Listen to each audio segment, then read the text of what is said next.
ہمارے اکابر کی جماعت ہے،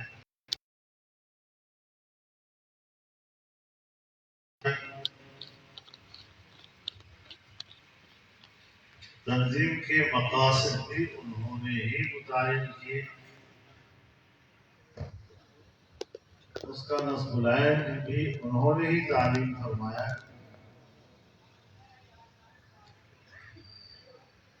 یہی وجہ ہے کہ جس جماعت کی بنیاد اخلاص اور للہیت پر رکھی گئی، وہ آج 100 سال گزرنے کے بعد بھی پورے جوبن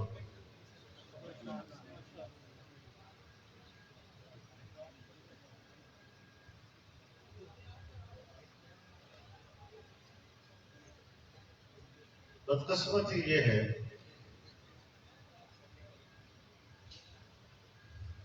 کہ ہمارے ہاں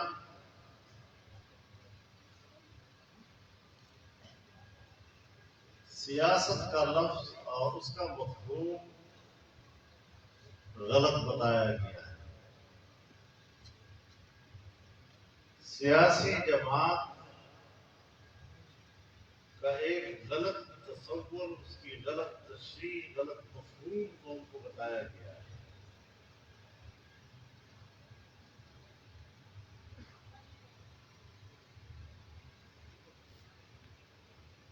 سیاست جیسی دنیا داروں کی چیز،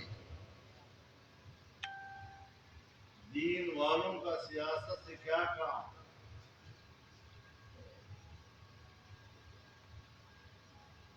سیاست کا مقصد پیسہ کمانا، اعلیٰ منصب کمانا اور بس۔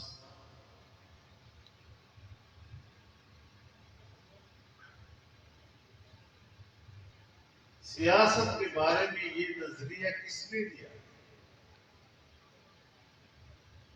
یہ نظریہ انگریز ہے، اور پاکستان کے اندر ہماری اسٹیبلشمنٹ نے سیاست کا وہی مفہوم اور وہی معنی جو انگریز نے متعین کیا تھا، اسی ہی کو فروغ دیا۔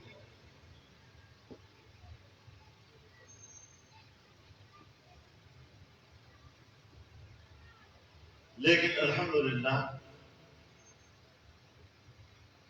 جمعیت علماء اسلام کے پلیٹ فارم سے جو جدوجہد ہوئی ہے،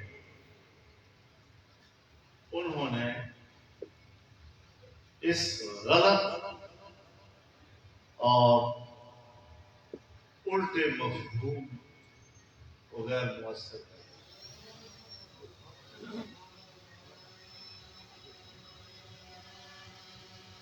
آپ علماء کرام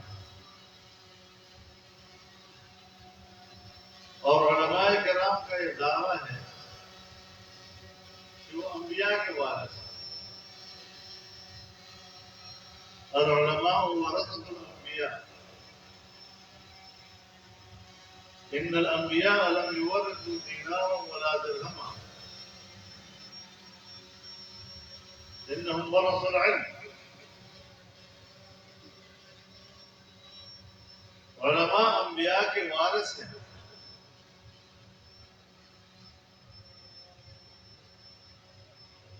اور انبیاء کی میراث روپے پیسہ نہیں،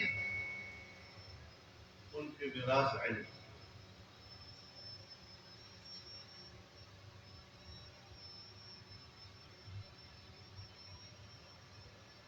اب جس کو اللہ نے علم کہا،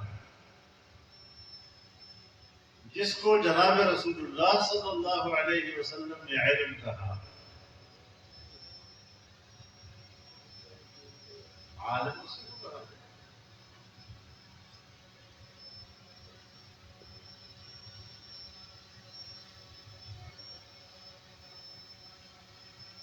اب ہم کہتے ہیں کہ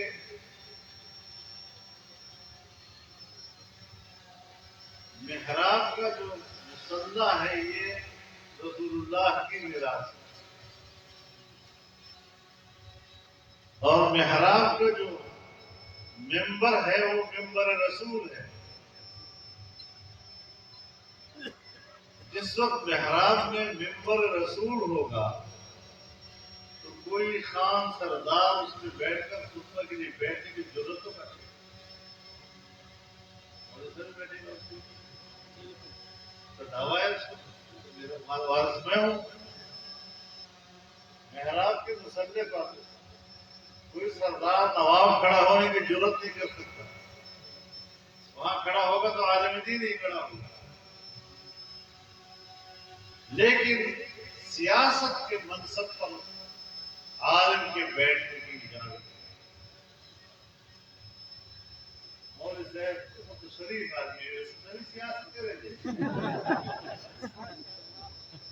انا للہ و انا الیہ راجعون.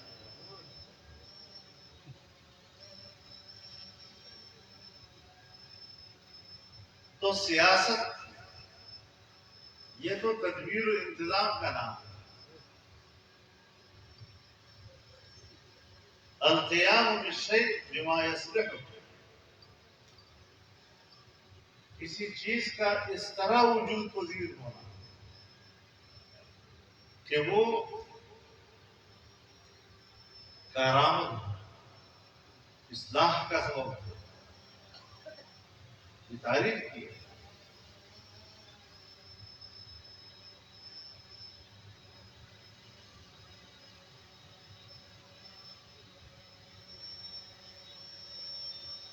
خالق اور مخلوق کے حقوق کی ادائیگی کا نام سیاست ہے.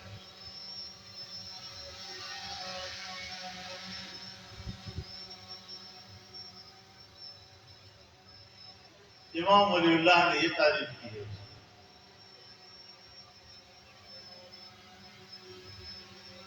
جناب رسول اللہ صلی اللہ علیہ وسلم کا ارشاد ہے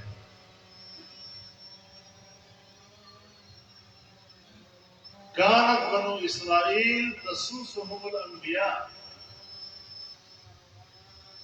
كلما هلك نبي خلقه آخر ولا نبي له.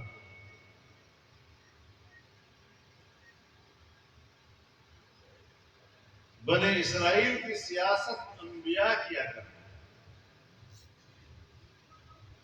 یعنی بنی اسرائیل کی نظم اجتماعی کا تدبیر و انتظام انبیاء کیا کرتے ہیں.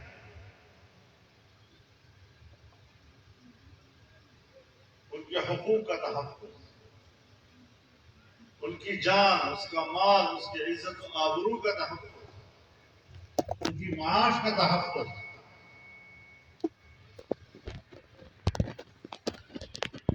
اور مملکتی نظام میں یہ دو چیزیں ہوتی ہیں, ایک امن اور ایک معیشت.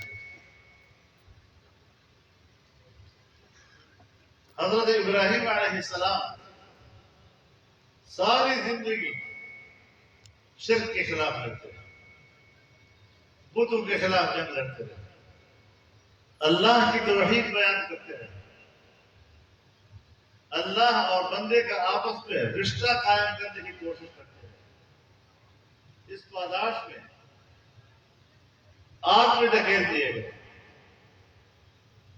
لیکن جس وقت اللہ رب العزت نے آپ کا امتحان لیا, وَإِذِ ابْتَلَىٰ إِبْرَاهِيمَ رَبُّهُ بِكَلِمَاتٍ, اور آپ کا انٹرویو کیا گیا فَأَتَمَّهُنَّ, تو آپ اس انٹرویو میں کامیاب ہوئے.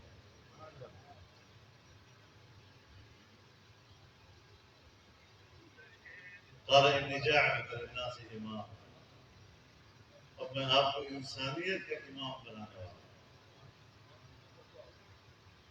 اب جب انسانیت کا امام بن گیا, اب ایک نیا منصب آپ کے ذمہ آ گیا. اب آپ کا لب لہجہ تبدیل ہو, آپ کو ذمہ داری کی تبدیلی کا احساس ہے. اب آپ کی زبان پر آتا ہے وَإِذْ قَالَ إِبْرَاهِيمُ رَبِّ اجْعَلْ هَٰذَا بَلَدًا آمِنًا وَارْزُقْ أَهْلَهُ مِنَ الثَّمَرَاتِ. امن اور خوشحال معیشت, پھل فروٹ.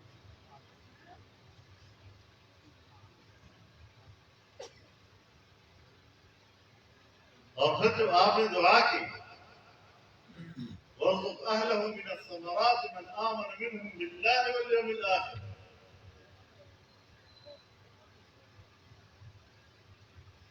کہ آپ پھل میوے عطا کر ان لوگوں کو جو اللہ اور یوم آخرت پر ایمان لائے. اللہ رب العزت نے فرمایا نہیں ایسا.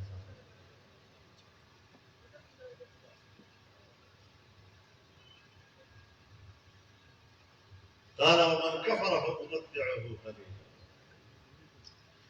کافر لوگوں کو دوں گا اس دنیا میں. یہ حق ان کا بھی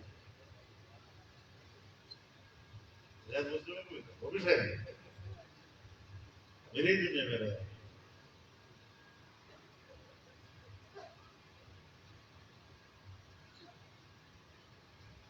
اب اس اعتبار سے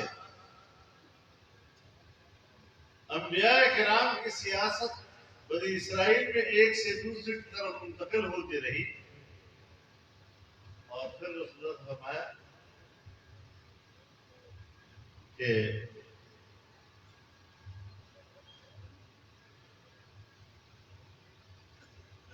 ولا نبی، اب میرے بعد اور کوئی نبی نہیں آئے گا جو مملکت کا سیاسی نظام. ہمارے جو مولوی صاحبان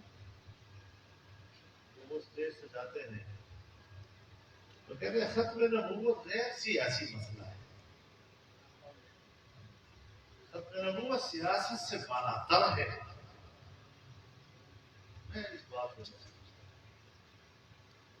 نبی علیہ السلام فرماتے ہیں کانت بنو اسرائیل تسوسهم الانبیاء کلما ہلک نبی خلفہ آخر ولا نبی بعد. ختم نبوت کو سیاست کے ذیل میں لاتے ہیں کہ آخری سیاسی نظام اب میرے ہاتھ میں. اور ہم پھر سے دن کے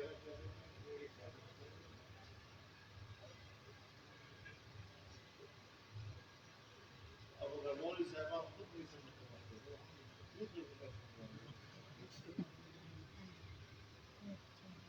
یہ خالص دینی مسئلہ، خالص مذہبی مسئلہ ہے. یہ سیاست سے بالا تر ہے. اور رسول اللہ صلی اللہ علیہ وسلم اس کا ذکر جو ہے سیاست کی ذہنی ہے. تو نبوت تو بڑی جامع قسم ہے.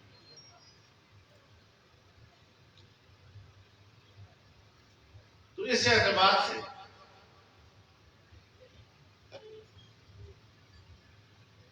ہمارے حضرات جو ہیں ہمارے علماء تو خانقاہی لوگ بھی ہیں.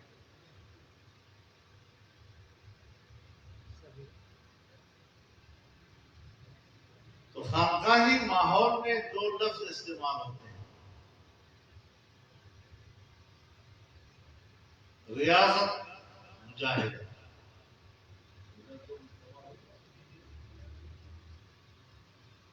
بس ضربے لگا رہے ہوتے ہیں اور ان ضربوں کا نام مجاہدہ اور ریاضت. کیا مطلب ہے؟ کہ مادیت اور روحانیت کے بیچ میں تصادم ہے. اور انسان کوشش کرتا ہے کہ اپنے سینے کے اندر کے مادی کثافتوں کو دور کر کے اس کی جگہ پر روحانی لطافتیں.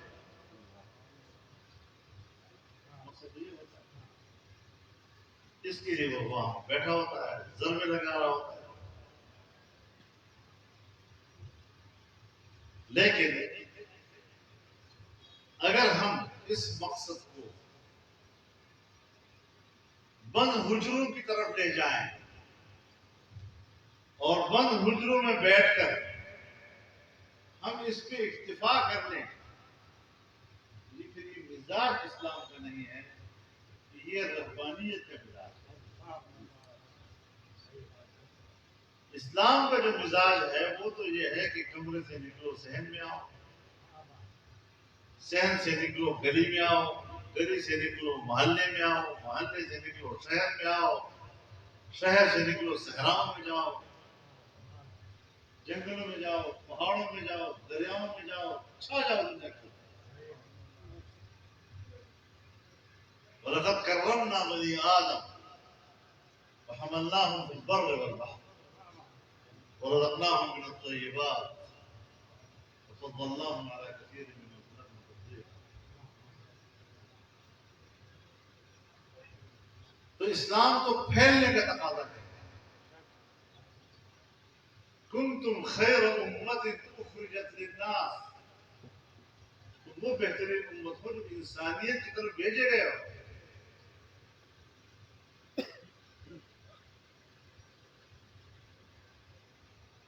تأمرون بالمعروف وتنهون عن المنکر،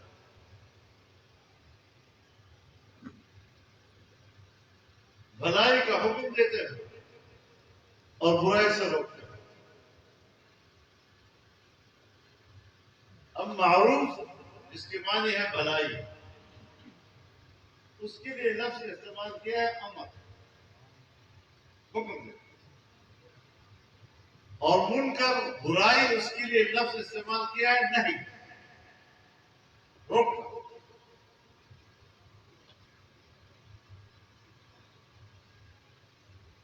اب ہم نے امر کا معنی کر دیا ہے نصیحت کرنا. امر کے معنی نصیحت کرنا، امر کے معنی منت سماجت کرنا، امر کے معنی واز کرنا. یہ کون سی کتاب لکھا ہے؟ امر کے معنی امر، نہیں کے معنی نہیں ہے، ورنہ اللہ اللہ زبان استعمال کر دیتے، دعوت کا لفظ استعمال کر دیتے. وَلْتَكُن مِّنكُمْ أُمَّةٌ يَدْعُونَ إِلَى الْخَيْرِ، خیر کی طرف بلاتے ہیں. اور آگے وَيَأْمُرُونَ بِالْمَعْرُوفِ وَيَنْهَوْنَ عَنِ الْمُنکَرِ، وہ الگ الگ ہے. عطف ہے اس کے بھی، عطف تقاضا کرتا ہے مغایرت.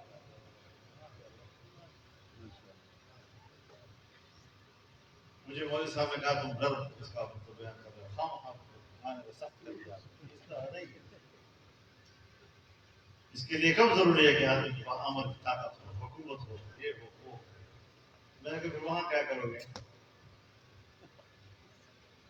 کس طرح ہے میں ہر مسلم مکنہ پھر عرض اقام الصلاۃ وآمر بالمعروف وہاں کیا کرو گے؟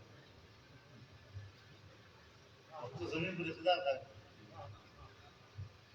جب ان کو زمین پر اقتدار مل جائے تو نماز پہ قائم کریں گے، زکات کا نظام پہ قائم کریں گے، اور وہ بھلائی کا حکم بھی دیں گے اور برائی سے وہاں پہ اقتدار کیا بات.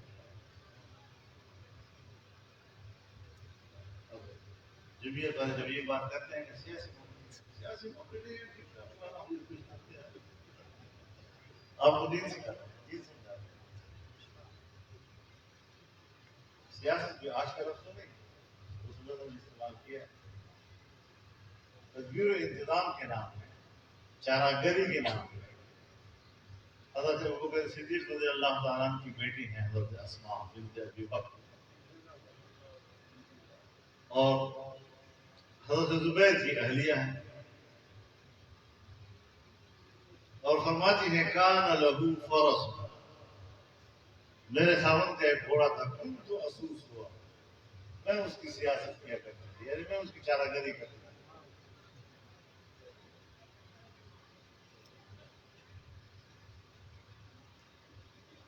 یہ چیزیں جو ہمارے اکابر نے، اور میں آپ کو بتا دوں کہ تاریخ اسلام کے 1400-1500 سالوں میں 500 سے زیادہ کتابیں ہمارے اکابرین نے اس سیاست کے موضوع پہ لکھی ہیں، اور ہم نے ایک بھی نہیں بولیا. آدھا سال تو ہم کتابوں کا حال پہ گزار دیتے، جب جا کر کے ایک کتاب السلام شروع کرتے ہیں، کتاب الصوم شروع کرتے ہیں.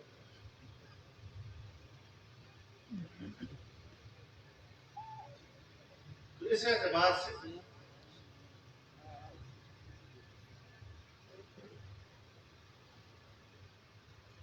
اس میں بڑا کردار ہوتا ہے اسٹیبلشمنٹ. جب انگریز اسٹیبلشمنٹ ہوا، اس کے نظام حکومت تھا، اس نے بھی ایک تاثر پیدا کیا. اور کہا یہ جو مدرسے میں پڑھنے والا مولوی ہے یہ بس معاشرے سے کٹا ہوا ہے، یہ کمی قسم کی چیز ہے، نہ نفع کا نہ نقصان کا۔ اور والدین کو آج دلا دیتے ہیں تم نے اپنے بیٹے کو مدرسے بھیج دیا، ضائع کر دیا۔ لیکن آج اس نئے دور میں جب امریکی اسٹیبلشمنٹ دنیا پہ حکومت کر رہی ہے، اس نے نیا تاثر دیتے ہیں کہ مولوی، داڑھی، پگڑی، مسجد، مدرسہ بڑے خطرناک اور خوفناک ہو،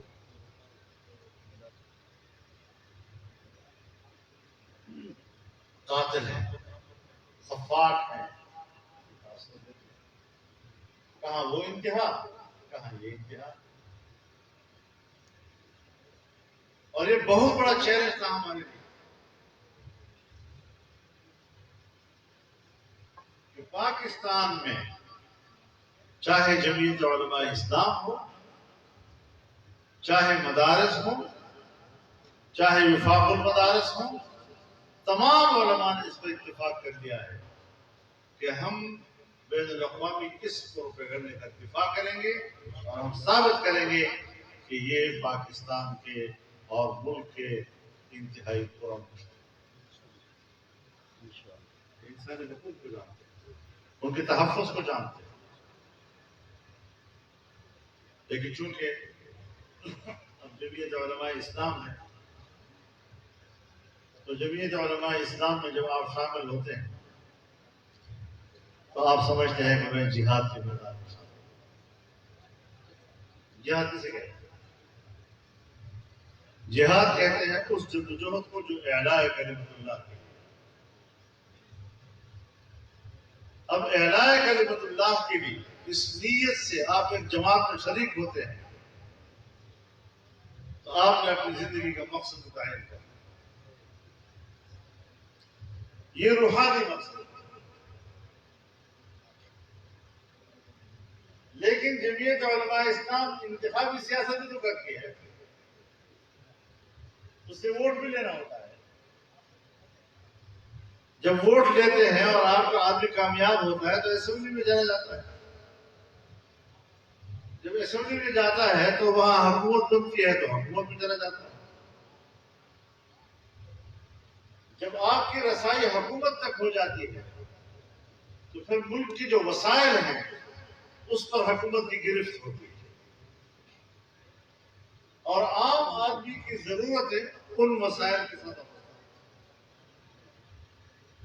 تو ایک دم پبلک آتی ہے، میرے بیٹے کو نوکری دو، میرے ساتھ تھانے میں جاؤ، میرے ساتھ دفتر میں جاؤ، میرا فلانا مسئلہ ہے، میری زمین کا مسئلہ ہے، مجھ پر ظالم آدمی ظلم کر رہا ہے، اس ظلم سے مجھے نجات دلاؤ۔ یہ مسائل لے کر آتے ہیں۔ اب یہ سب مادی چیزیں ہیں۔ اب ان مادی چیزوں کا جب آپ پر حملہ ہوگا اور ادھر سے پہلے آپ کی نیت ہے اعلاء کلمت اللہ، تو مادیت اور روحانیت میں ایک تصادم پیدا ہوگا۔ لیکن آپ کی ہمت ہے کہ نہیں، میں نے اپنے روحانی مقصد کو غالب کرنا، یہ کوئی مشکل بات نہیں۔ مادی چیزیں بھی بعض وقت روحانی ترقی کا سبب بنتی ہے۔ جیسے اللہ رب العزت فرماتے ہیں وَسَيُجَنَّبُهَا الْأَتْقَى الَّذِي يُؤْتِي مَالَهُ يَتَزَكَّىٰ۔ اب مال مادی چیز ہے، صرف تزکیے کا بندہ ہے، دل کی صفائی کا بندہ ہے۔ خُذْ مِنْ أَمْوَالِهِمْ صَدَقَةً تُطَهِّرُهُمْ وَتُزَكِّيهِمْ۔ مال ہے، اس سے آپ زکوٰۃ وصول کرتے ہیں، لیکن اس سے اس کی تطہیر ہوتی ہے، اس کا تزکیہ ہوتا ہے۔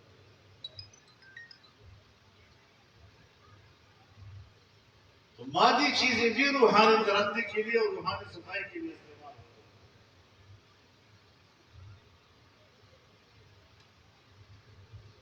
اور یہی کام ہمارے خلفائے راشدین نے کیا۔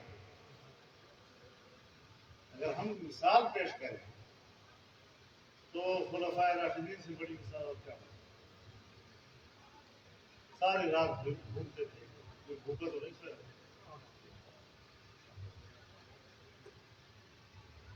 اگر کوئی صوفی مجھے یہ کہہ دے کہ حضرت عمر رضی اللہ تعالیٰ ساری رات نفل پڑھتے تھے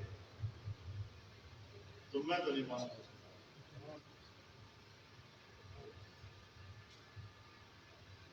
بطور امیر المومنین کے انہوں نے دن رات عام آدمی کی ضرورت کو محسوس کی, تلاش کیا اس کو. بھوکا ملا تو بیت المال سے آٹے کے بورے اپنے کاندھے پہ لاتے ہیں. اور پھر فرمایا لو مات القلب جوعا على شط الفراق لكان عمر مسؤولا عنه يوم القيامة. اگر ایک کتا بھی دریائے فرات کے کنارے بھوکا مرتا ہے تو قیامت کے روز اس کے بارے میں بھی عمر سے پبلک کی ضرورت ہے. اب ہم اس زمانے کے مولوی کے پاس کوئی آدمی آئے کہ میرے تو ضرورت ہے, میرے ساتھ تھانے میں جاؤ, دفتر میں جاؤ, تم جمعیت میں اس لیے شامل ہوئی,